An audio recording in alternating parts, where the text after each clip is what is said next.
စကားပြောတဲ့အခါမှာ I don't know ဆိုပြီးတော့အဓိပ္ပာယ်ရတဲ့စကားစုတွေစကားပြောတဲ့ပုံစံတွေအများကြီးရှိတယ်ပေါ့နော်အဲ့ထဲကနေပြီးတော့ကျွန်တော်ဒီနေ့အနေငယ်ဖော်ပြသွားမှာဖြစ်ပါတယ်ဆိုတော့ပထမအဆုံးအနေနဲ့အတော့အများဆုံးလည်းဖြစ်တဲ့ဒါယေဘုယျအဖြစ်တဘာဝကျကျပြောတဲ့ပုံစံကတော့ I'm not sure လို့ပြောနေရပါတယ်ကျွန်တော် I don't know လို့ပြောမယ်ဆို I'm not sure လို့ပြောလို့ရတယ်အခြေအနေတိုင်းမှာပြောလို့ရတယ်ပေါ့နော်နောက်တစ်ခုကကျတော့ I have no idea ဒါမှမဟုတ် I have no clue အဓိပ္ပာယ်တော့အတူတူပဲကျွန်တော်တို့မှာအဖြေမရှိဘူးတစ်ခုခုကိုအတိအကျမသိဘူးလို့ပြောချင်တဲ့အခါမှာပြောလို့ရတယ် I don't know နဲ့အဓိပ္ပာယ်ဆင်ပါတယ်နောက်ဥပမာတစ်ခုအနေနဲ့ပြောရမယ်ဆိုရင် I'm not 100% sure လို့ပြောရင်လည်းရတယ်ဆိုလိုတာကတော့ကျွန်တော်တို့ကရာနှုန်းပြည့်သိချတာမဟုတ်ဘူးကျွန်တော်သိနေတဲ့အကြောင်းအရာတစ်ခုပြောတာမဟုတ်ဘူးဆိုပြီးတော့အဓိပ္ပာယ်ရပါတယ်ကျွန်တော်ဒီသုံးခုကို I don't know ဆိုတဲ့နေရာမှာအစားထိုးပြီးတော့ပြောလို့ရတယ် I'm not sure I have no idea I have no clue ဒါမှမဟုတ်ရင် I'm not 100% sure နောက်တစ်ခုအနေနဲ့ကျွန်တော်တို့ဒီလုပ်ငန်းခွင်မှာပေါ့နော်I don't know လို့ပြောမယ်စာတခြားနည်းတွေအသုံးပြုလို့ရတယ်လုပ်ငန်းခွင်မှာအလုပ်မှာဖြစ်ဖြစ်ဒါမှမဟုတ် interview မှာပဲဖြစ်ဖြစ်ပေါ့နော်ဒီစကားစုတွေအသုံးပြုလို့ရတယ်ပထမတစ်ခုအနေနဲ့ I'm not sure but let me find out and get back to you I'm not sure ဆိုကျွန်တော်မသိဘူးပေါ့နော်ဒါပေမဲ့လည်းအဖြေရှာကြည့်ပြီးတော့ပြန်ပြီးတော့ပြောပြပါမယ်ပေါ့ဆိုတော့ဒီဟာကမသိဘူးလို့ပြောလိုက်တာထက်ဆိုင်တော့ဒီလိုမျိုးပေါ့နော်ကျွန်တော်အဖြေတစ်ခုခုနော်ဒါမှမဟုတ်ရင်ပြန်ပြီးတော့အဖြေပေးမယ်လို့ပြောလိုက်တဲ့ပုံစံမျိုးကပိုကောင်းပါတယ်နောက်ဥပမာတစ်ခုအနေနဲ့ကျွန်တော်ကမသိတဲ့အခါမှာမသိဘူးလို့တရားပြောတာမဟုတ်ဘဲနဲ့ကျွန်တော်တို့ကဒီလိုလဲပြောလို့ရတယ် That's a good question ကောင်းလိုက်တဲ့မိကုံးပဲ Let me check on that for you အဲ့ဒါကျွန်တော်တစ်ချက်လောက်ပြန်ပြီးတော့ဖြေရှာကြည့်လိုက်အောင်မယ်စစ်ကြည့်လိုက်အောင်မယ်ဆိုပြီးတော့အတိတ်ပဲရပါတယ်ပေါ့နော်တွေ့ရတဲ့နည်းနဲ့မသိဘူးလို့ပြောတာပေါ့နော်နောက်တစ်ခုအနေနဲ့တော့ it's not really my area of expertise but I can recommend someone who knows more ဆိုတော့ကိုယ့်ရဲ့အပိုင်းမဟုတ်ဘူးတခြားသူတွေရဲ့အပိုင်းပြောချင်တဲ့အခါမှာအသုံးပြုတယ်ပုံဝင်နေဒီလိုပဲကျွန်တော်တို့ပြောလို့ရပါတယ်နောက်တစ်ခုအနေနဲ့ကတော့ကျွန်တော်တို့ I had to look into it and circle back to you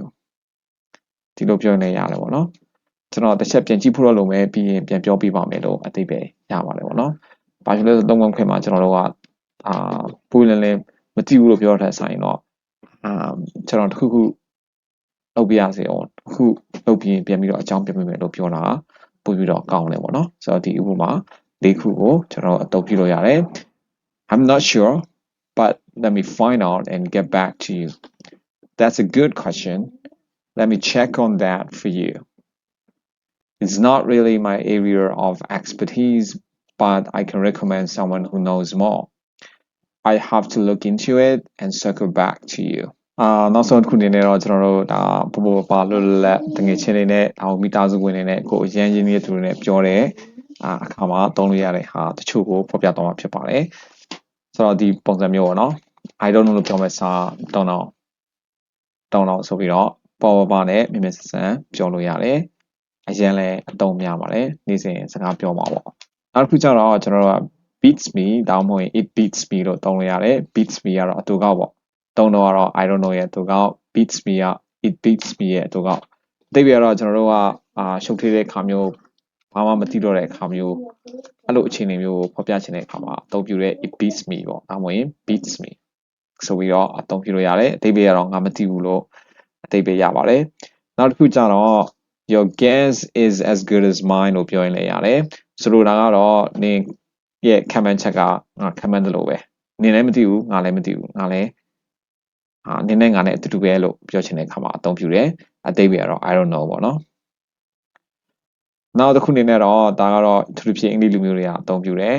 I haven't the foggiest ဒါမှမဟုတ်ရင် I haven't the foggiest idea လို့ပြောလို့ရတယ်ငါလုံးဝမသိဘူးလို့အဓိပ္ပာယ်ရတယ်စကားပြောတဲ့အခါမှာပဲတာမန်အဖြစ်အသုံးပြုတယ်ပေါ့နော်နောက်ဆုံးတစ်ခုအနေနဲ့တော့ကျွန်တော်တို့က search me လို့ပြောချင်တယ်ရတယ်ဒါကတော့အရန်ကိုပွပွလင်းနဲ့ပေါ်ပေါ်ရွေပြောချင်တဲ့အခါမှာအသုံးပြုတဲ့တကယ်ချင်းကြားမှာပို့ပြီးတော့အသုံးများတယ်ကိုမသိတဲ့သူတွေနဲ့ဒီစကားစုကိုအသုံးပြုလို့မရအောင်ပေါ့နော်ဓာတ်ရိုက်ဘာသာပြန်မယ်ဆိုရင်တော့ငါမှဘာမှဖုံးကွယ်ထားတာမရှိဘူးရှာကြည့်ရှင်ရှာကြည့်လိုက်ပေါ့အဲ့လိုမျိုးအဓိပ္ပာယ်ရတယ် ဆိုလိုတာကတော့ငါလုံးဝမသိဘူးလို့ပြောတာပေါ့မယုံရင်ရှာကြည့်လိုက်ပေါ့အဲ့လိုပုံစံမျိုးနဲ့ပြောချင်တဲ့အခါမှာအသုံးပြုတာပေါ့နော်ဒီ၅ခုကတော့နေစဉ်စကားပြောတဲ့အခါမှာအသုံးပြုတဲ့ဟာပေါ့နော် don't know beats me your guess is as good as mine I haven't the foggiest ဒါမှမဟုတ်ရင် I haven't the foggiest idea search me ဆိုပြီးတော့အသုံးပြုလို့ရပါတယ်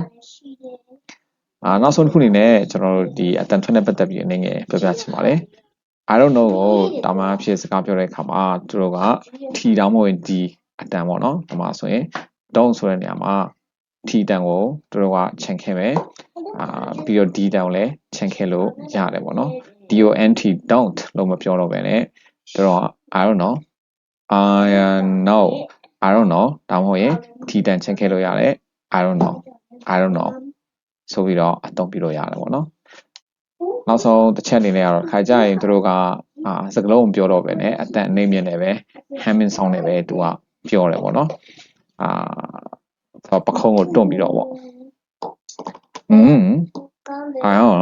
I don't know ဒါမှမဟုတ်ရင်ဆိုပြီးတော့လည်းအသုံးပြုလေးရှိတယ်ပေါ့နော်ဒါတော့အတန်ထွက်နဲ့ပတ်သက်ပြီးတော့အနေငယ်ဖော်ပြတာဖြစ်ပါတယ်အားလုံးပဲနောက်သင်ခန်းစာမှာပြန်တွေ့ပါမယ် goodbye ပါ